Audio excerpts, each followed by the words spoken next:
Okay, hi everybody. This is Alan Petersen, and I'm honored to have Walter Mosley, one of America's most celebrated and beloved writers on the podcast. His books have won numerous awards and have been translated into more than 20 languages. He's the author of more than 50 books, including the acclaimed Easy Rawlins series of mysteries, and the 15th book in that series is out on February 2nd, Blood Grove. So excited to have Mr. Mosley on the podcast. Welcome, sir. Thank you. It's nice to be here. I received an advanced copy of Blood Grove and enjoying it very much. And I was kind of taken in the beginning of the book. It wasn't so much about solving the murder, but even for Easy Rawlins to try to figure out if there was a murder because the body disappeared. So I kind of wondered if that was an idea that you'd been mulling around in your head for a while before you started to write the Blood Grove. No. I just, when. I don't know. Sometimes I know exactly what I'm going to write. It just makes sense. But most often I don't. Easy's there and he's in this place. He's going through his own experiences, which, are going to somehow reverberate with the case that he's gone. But I don't know what that's going to be. And then, so a guy comes in, he says, I don't know. I think I might have killed somebody. I don't know. And, and he's saying, well, if you don't know, then maybe we should just let it go. The only thing we can find out is that you're in trouble. Right now, you're not in trouble. And, it's a white guy, but the white guy's a veteran and Easy's a veteran. And Easy identifies with him much in the way that, people identify racially. They've had that experience, the experience of war. So we follow it. And, is the guy dead? Isn't he dead? Well, the question is, did this guy kill him? And after a while, it's not even that. After a while, that guy doesn't matter anymore. The guy who's hired him. And it's just Easy's gotten too far into a case that he shouldn't be into. So he has to deal with it. Yeah, I really enjoyed that part, the bond between Easy and the Craig Killian character. Like Easy was a vet of World War II. Craig is a Vietnam vet. This is set in 69. And they're like dealing with the PTSD, but I don't even know if it was addressed as PTSD back in those days. No, it was not. They call it shell shock, battle fatigue. It had little different names then, but it's the same thing. Yeah. Did you, when you started to write this, did you look into that? Did you talk to people who are combat vets with PTSD? I kind of wonder what your. Oh no, I didn't do that. Yeah. I mean, I've read stuff, I know stuff, but. That idea, there's some writers, who I love, like Elmore Leonard. Elmore, he researched everything, and I love his books, but no, I just figure I can follow. There's so much, this starts dealing with this stuff starts with Freud, and veterans of World War I, who have all these, hysterical and neurotic responses, which are, purely emotional and not at all physical, though it has physical manifestations. I just work, so I do know stuff. I just didn't go interview people. Yeah, I've talked to vets before. I don't consider that interviewing though. Yeah, I really liked that from your writing styles, and when you talk about writing fiction, that yeah, because like you said, you read about some other authors who are like they're flying jets and all this research. I'm like, wow. So it kind of like puts it out of like, maybe I can't do that, So research is so interesting, because then all this stuff which has nothing to do with the story. And, I think Michener was one who got me the most with that. He knew so much stuff and he wrote it all down and I was completely not interested. I might've been interested if I was reading something else. Now, of course, a long time ago, when you have somebody like Herman Melville, who, he wasn't doing research. He was actually, on a whaling ship. But that was a time when you didn't have the internet, when you didn't have television, when you didn't have radio. Most people didn't get daily newspapers. That if you want to explain to people how the world worked, this is another thing. Today, it's mostly about psychology and people's emotions, and it's so much of modern day fiction is about character. And And so, I'm worried about my characters, and they're all different. I mean, even if two people have PTSD, it's not the same thing. It's not like, you have COVID-19. And even COVID-19, it's not the same thing. I mean, Yeah. everybody's different. So, well, how did you respond? So I couldn't breathe. Well, how did you respond? Well, I couldn't taste anything. I mean, Yeah. There's people who don't even know they have it. yeah, right. Exactly. Yeah. How did you respond? I don't know. I didn't know I had it until 3 months later. Yeah. And I think about reading the Blood Grove is easy's navigating through the racial tensions of the 60s, the Watt riots and all that. And then everything that happened in the summer here, last summer in the States with George Floyd. Were you done writing this book when all that happened? I was wondering what your take is on all that, because it was like, yeah, I had already been finished with this book. I mean, a lot of the things that that happen, the people that are new for people,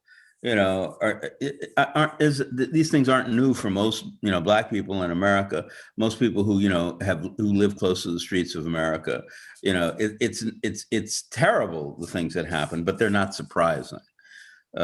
Easy, in one part of this book, I mean, he gets stopped by the police. He's going this way, they stop him. He's going that way, and they stop him. He goes the other way, because he's driving a Rolls Royce, because a guy couldn't pay him, so he gave him this Rolls Royce.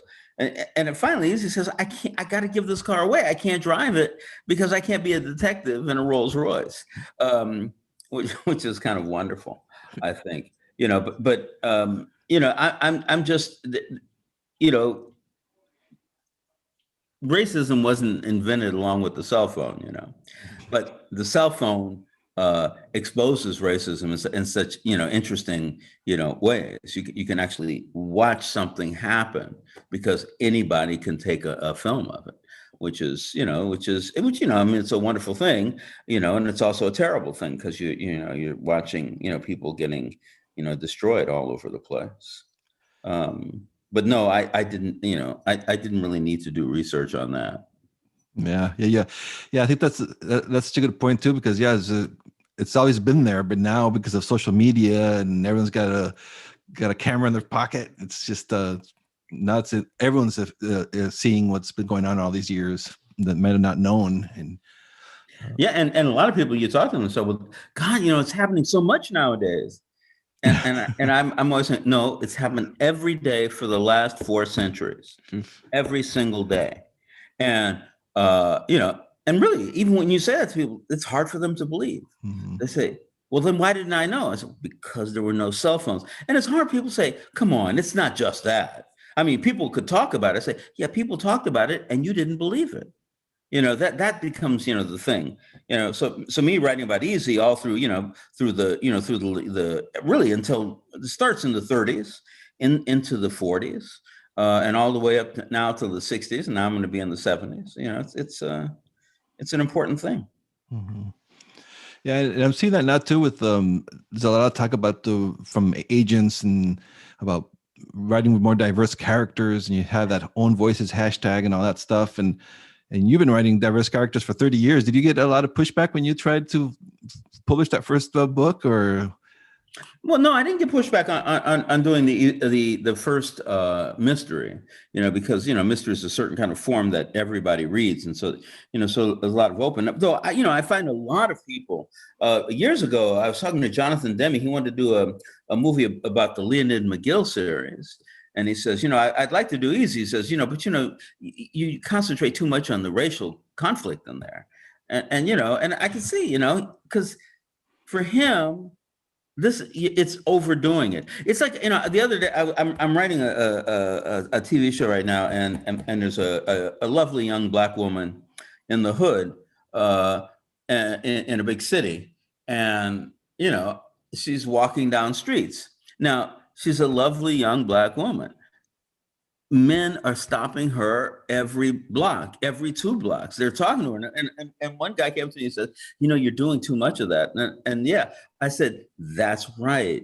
It happens too much, but it does happen too much.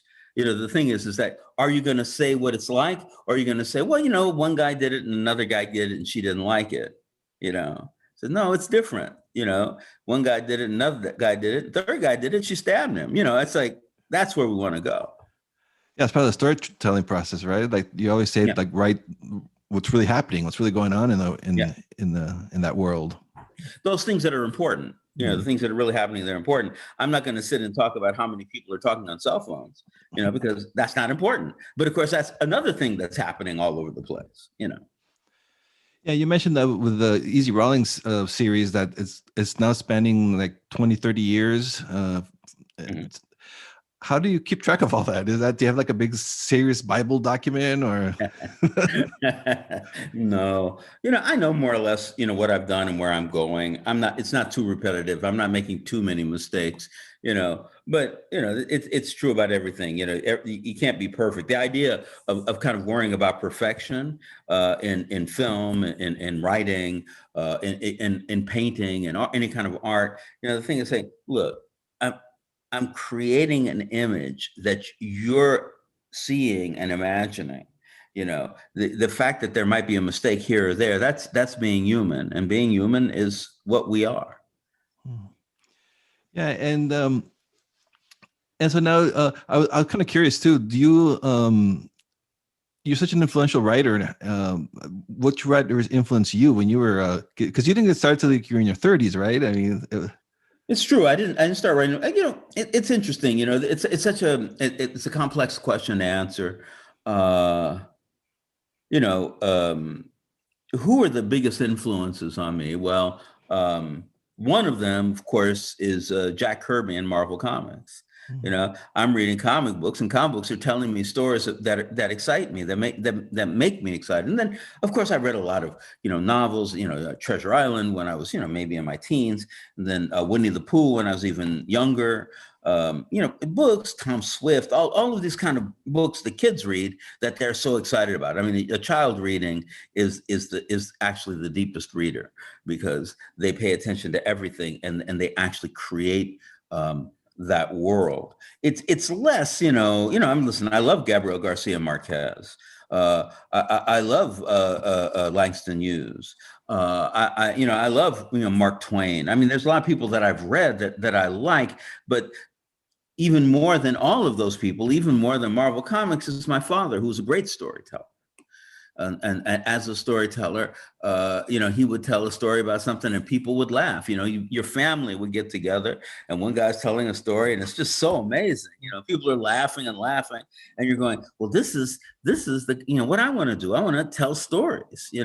But it's not so much about literature. One of the big problems I think that people were having, I don't know if they're having it now, but it certainly was 20 years ago and a little bit before, writers writing about writers writing. I'm saying, I'm not interested in writers writing. I'm interested in the world that I live in. I'm interested in, in Los Angeles. I'm interested in America. I'm interested in men and women. I'm interested in the conflict and the even the dialectic between peoples and nations. And so those are the stories that I want to tell, and that's the world that I want to talk about. Yeah, I think that's also. I read a quote of yours saying that that sometimes it's good to start later in life because you have more life experience. So like for somebody who's 50 years old and think, oh, it's too late now. I mean, it really is never too late to start writing. Yeah, right. It's a bad time to start trying to be a gymnast if you're in your 50s. But writing, and much of art, painting, sculpture is pretty physical, but even sculpture, the more the more sophisticated you are in understanding it. If you're 18 and you've been having sex for 2 years and you want to write about sex, you probably don't know that much about it, and and the things that you really know, you're probably not going to write about. And you may not even know what you really know. But as you get older, as you have more experience, as that experience deepens, and some people, listen, a good friend of mine is the Haitian writer Edwige Nantika. Edwige is, she lived through, she was in Port-au-Prince, in the worst part of Port-au-Prince, as a child, and her experience was vast. But most young people in America, they go into school, they come home, they go to school, they come home, they get high, they have a little sex, they do this and that, but there's nothing really on the line. And you have to really have something on the line to actually have something to say. Yeah, but that's true. So that they might think that, yeah, they don't have anything to say. Yeah. Yeah. So, I really enjoyed you have a book on about the writing process, the elements of fiction, and I've been taking your masterclass over there, your teachings on that masterclass site, Yeah. and Yeah. I've really been enjoying that. What attracts you to teach about the writing or try to help others about writing? Well, I think the two books, this year you write your novel and Elements of Fiction. I often, will be someplace I'll be giving a reading, and somebody will ask a question. It sounds one way, but really what they're asking is, how do you write a novel? And I think, wow, if I only had like 40 minutes just to talk, I could explain it. But you never have 40 minutes to have that kind of talk, and people get they say, come on, let's go, hurry up, we got to get our books on, we need to go home. And so that's when I wrote the first one. This year you write your novel. And this year, write your novel is a book for anybody. Anybody who wants to write a novel this year can read that book, and it will tell them how. Now, they'll decide whether or not they're going to do it. Elements of Fiction goes deeper. It's a deeper dive into what writing fiction is about, and what character development is about, and what theme and uses of poetry, all that stuff. And masterclass, they invited me to do it. They're really nice. They it's a really nice thing. They pay you. It's a good thing, so, and I've already done it. So I said, well, I'll come do it here. And, people can listen. I know a lot of people aren't so much, don't really learn that much from reading, and but they learn more from seeing something and hearing about it. Yeah, they seem to have it down to pretty good science. Did you kind of curious about the whole production process with the masterclass? Did they do it in LA and you just go? Oh my God, it was so interesting. It's the middle of COVID, right? Yeah. And there's hardly any place where they could get a crew, because they do a real, they got a crew of like 80 people, and they shoot this, they shoot this film, So they said, well, the only place really that we can do this with, no trouble is Iceland. And I said, I live in New York, but I'm in LA right now. I got, stuck in LA with COVID, with COVID happening. And so I said, "Oh, don't worry, we'll fly you to Iceland." And they did. I was on this plane. They flew me to Iceland. I spent like a week doing this thing, and it was really wild. And then I came home. Oh wow, that is crazy, dude. I would have never known you were in Iceland. It looks like you're in a studio, like you're like a library.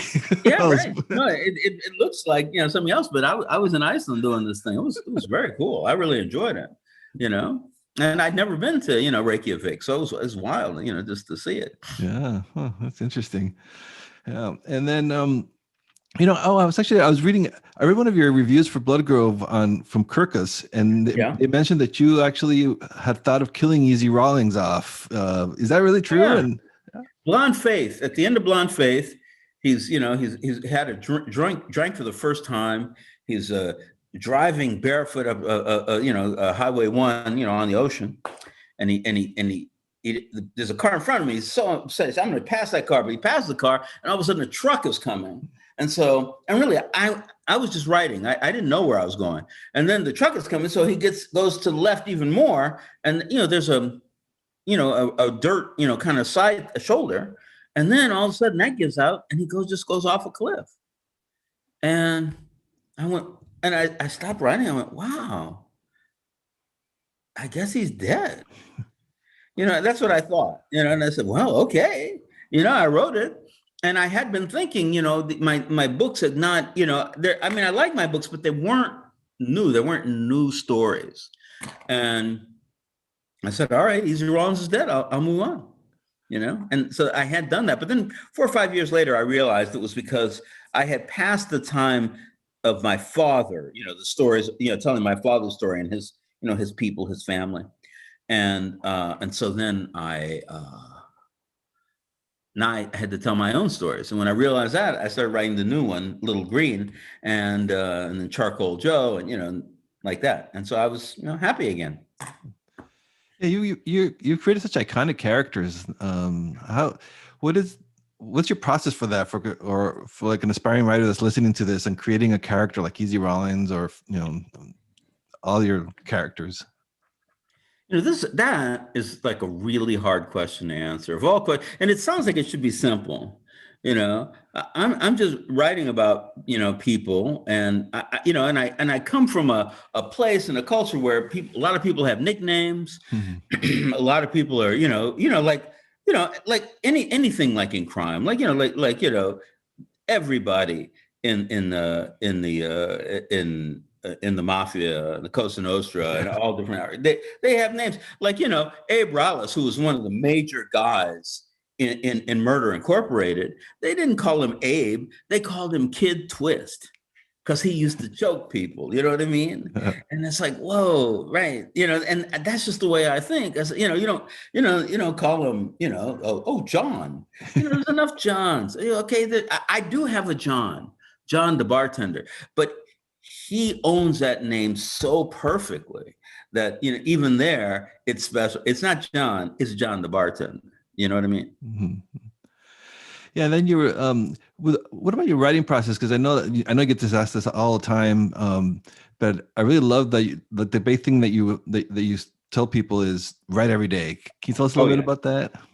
Well, listen, I look at writing the way that psychoanalysis worked when it worked. Psychoanalysis isn't really a viable a therapeutic system today. But back in Freud's time, when people were having these hysterical responses to things, sexual events in their lives or the war, World War I, what he would do is every day you would come in, you lie down on a couch, and you would free associate. Therapists would say a thing or two, but not too much. Then you go home. And while you're sleeping, all the things that you were talking about connect to things to your unconscious. And when you wake up the next day, there are new things and you come into therapy.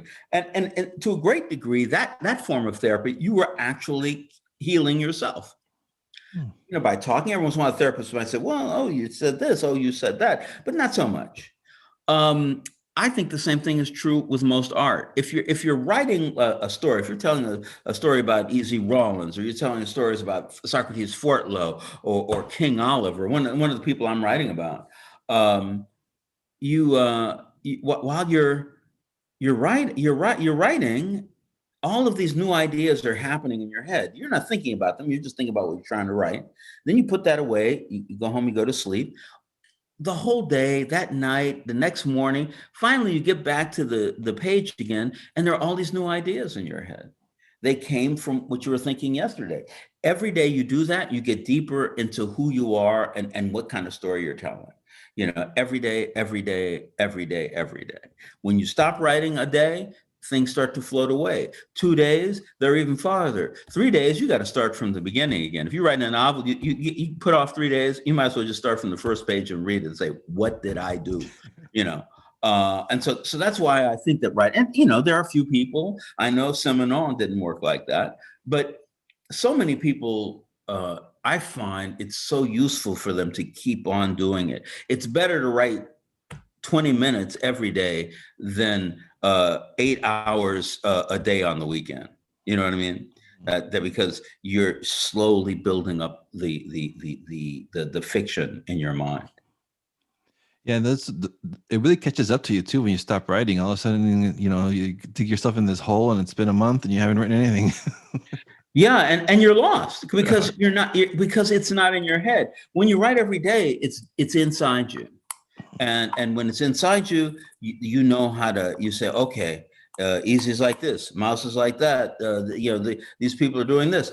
And, one day you wake up and say, oh, wow, I've been making a mistake for the last, however long. I got to do it another way. Anything that you do, I think, is worth doing all the time. And listen, you talk about boxers. A boxer, hasn't fought for a year. They get in the ring, and the first thing that the announcer starts talking about is, oh, looks like he got some ring rust. Uh-oh, he doesn't know what he's doing. Yeah, you get ring rust because you get further away, from the important element of your life. Yeah, and I always wondered too, like, do you ever get like false starts when you're writing something, or do you usually see it through? Well, writing is rewriting. So, the whole first draft of a novel is a false start, you know, Oh, and I then love you go that. through it, and then you go through it, and then you go through it, you know. But it's important to have that false start, you know.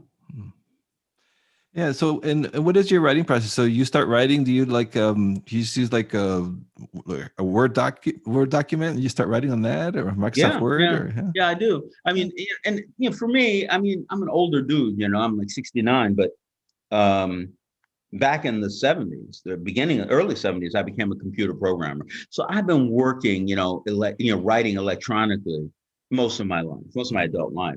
And so, you know, I, you know, pull out the computer. That's what I write on naturally.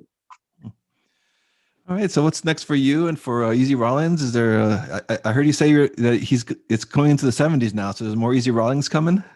There will be, and it will be in the 70s. However, right now, the next book I'm going to write is the character that I started with Down the River Onto the Sea, King Oliver. He's going to have a new case in New York. And then, you know, maybe I'm going to write about Socrates, which is not, classically in the crime genre. And then, you know, after that, Easy again, or maybe Leonid McGill. We'll see, you know. And of course, then maybe a novel might, you know, pop up, you know, somewhere in there. All right. Well, looking forward to it. And your book is out now, out February 2nd. But by the time they listen to this Yeah. podcast, it'll be out. So go check it Okay. out. All Thank you right. so much. It's great. Yeah. Thank you so much. It's a pleasure talking to you.